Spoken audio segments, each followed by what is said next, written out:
La madrugada en que Edmund Kemper volvió a casa, el silencio de Santa Cruz parecía más profundo de lo habitual. Aquella costa californiana tenía fama de tranquila, un lugar donde los jóvenes estudiaban, compartían pisos cerca de la universidad y llenaban cafeterías que olían a libros y café recién hecho. Pero bajo esa apariencia de calma, algo inquietante se movía sin que casi nadie lo percibiera. Durante meses, mujeres jóvenes desaparecieron sin dejar rastro. Nadie imaginaba que la persona responsable era un hombre cuya presencia no pasaba desapercibida. Más de 2 metros de altura, complexión imponente y una voz suave que contrastaba con su apariencia. Cuando finalmente confesó lo que había estado haciendo, el país entero quedó paralizado. Esta es la historia de Edmund Kemper, un joven con una vida marcada por conflictos familiares, aislamiento y una inteligencia fuera de lo común. Un caso que aún hoy sigue siendo estudiado por especialistas por su complejidad psicológica y por el inesperado modo en que acabó entregándose a las autoridades. Un nombre que se volvió parte de la historia del true crime y que convirtió la calma de Santa Cruz en un lugar cargado de sombras. Edmund Emil Kemper nació en 1948 en Burbank, California. Era el hijo de un veterano de guerra y de una madre estricta, de carácter difícil, cuya relación con él siempre estuvo marcada por tensiones constantes. Desde pequeño, Kemper mostró señales de una personalidad dividida entre momentos de amabilidad y episodios de retraimiento profundo. A los 10 años ya medía lo que otros alcanzaban en la adolescencia, y para los 13 superaba en altura a la mayoría de adultos. Su presencia física, lejos de darle confianza, lo hacía sentirse más aislado. Su infancia transcurrió entre mudanzas, discusiones familiares y una sensación de encierro emocional que lo acompañó durante años. Cuando sus padres se separaron, Edmund quedó al cuidado de su madre, quien lo trasladó a Montana. Allí vivió un periodo especialmente duro, reglas estrictas, críticas constantes y un ambiente donde el afecto era prácticamente inexistente. Ese aislamiento dejó una marca profunda. Él mismo contaría años después que creció con una mezcla de rencor, tristeza y un deseo constante de ser aceptado. A los 15 años, incapaz de soportar más esa situación, decidió escapar y viajar a California para reunirse con su padre. Pero su llegada no cambió nada. El padre ya tenía una nueva familia y no pudo hacerse cargo. Kemper terminó en casa de sus abuelos paternos, en un rancho rural. Fue un periodo breve, marcado por la soledad y por una convivencia complicada. Finalmente, tras un episodio violento, Edmund fue enviado a un centro especializado para jóvenes con problemas. Allí, los especialistas descubrieron algo inesperado. Poseía un coeficiente intelectual muy elevado, muy por encima de la media.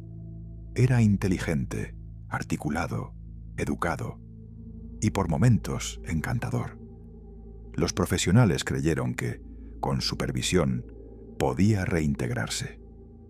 A los 21 años, fue liberado bajo la recomendación de los propios psiquiatras y, sorprendentemente, lo enviaron de vuelta a vivir con su madre en Santa Cruz.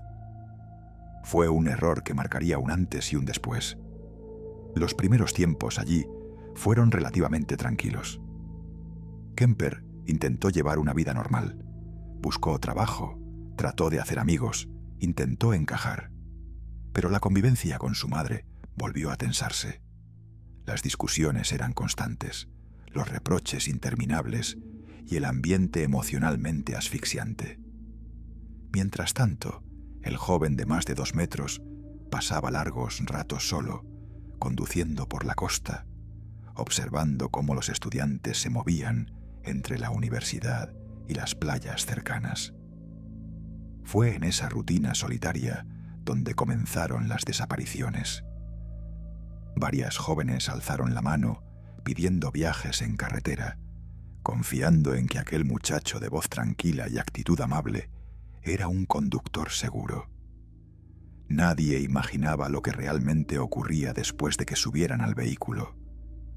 Durante meses, la comunidad vivió con temor, mientras las autoridades intentaban encontrar patrones, pistas o testigos. Pero Kemper sabía cómo moverse sin llamar la atención. Tenía práctica conduciendo por carreteras secundarias, evitaba zonas concurridas y mantenía una apariencia educada y calmada. Con cada desaparición, Santa Cruz se volvía un poco más silenciosa. Las familias de las jóvenes colgaban fotografías en postes y cafeterías, esperando algún indicio. La universidad advirtió a los estudiantes que evitaran pedir viajes a desconocidos. Pero las pistas eran escasas y el responsable parecía invisible. Mientras tanto, Kemper continuaba con su vida. Cafés, librerías, conversaciones ocasionales con vecinos. Nadie sospechaba de él, y sin embargo, mientras todo el mundo seguía su vida con normalidad, Kemper se hundía cada vez más en su propio abismo. Después de cada ataque, su conducta se volvía más errática, más controladora, como si intentara reconstruir una realidad que solo existía en su mente. No se limitaba a acabar con sus víctimas, las trasladaba, manipulaba los escenarios y mantenía acciones posteriores que revelaban una desconexión absoluta con cualquier límite moral. Guardaba objetos, repetía patrones y recreaba momentos, intentando retener algo que se le escapaba entre los dedos, una sensación de poder que nunca había tenido en su vida real. Esa espiral oscura llegó a su punto máximo cuando se volvió contra la persona que, para él, simbolizaba todas sus frustraciones, su madre.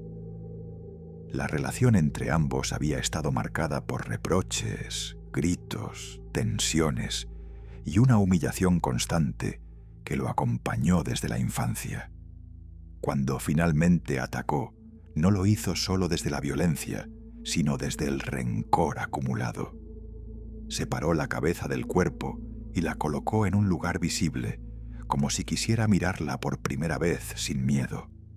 Le habló durante un largo tiempo, sacando fuera cada frustración, cada frase que nunca se atrevió a decirle en vida. La manipuló, la movió y realizó acciones que mostraban su perturbación. En ese momento no quedó rastro de humanidad, solo un intento desesperado de dominar simbólicamente aquello que durante años lo había hecho sentir insignificante. Fue el punto sin retorno, el momento en que incluso él entendió que ya no había vuelta atrás. Horas después, como si esa catarsis distorsionada lo hubiera vaciado por completo, llamó a la policía y confesó todo.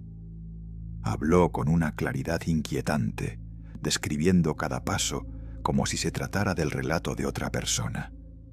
Y ahí terminó la libertad de Edmund Kemper, no con una persecución ni con un gran operativo, sino con una llamada telefónica hecha por el propio protagonista de la historia.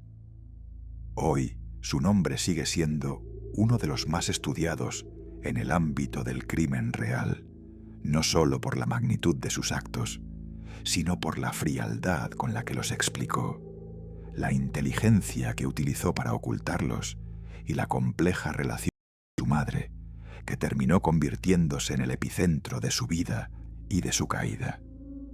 Su caso sigue siendo una advertencia silenciosa sobre lo que puede surgir cuando la violencia, el rencor y la falta de límites se mezclan en la mente equivocada.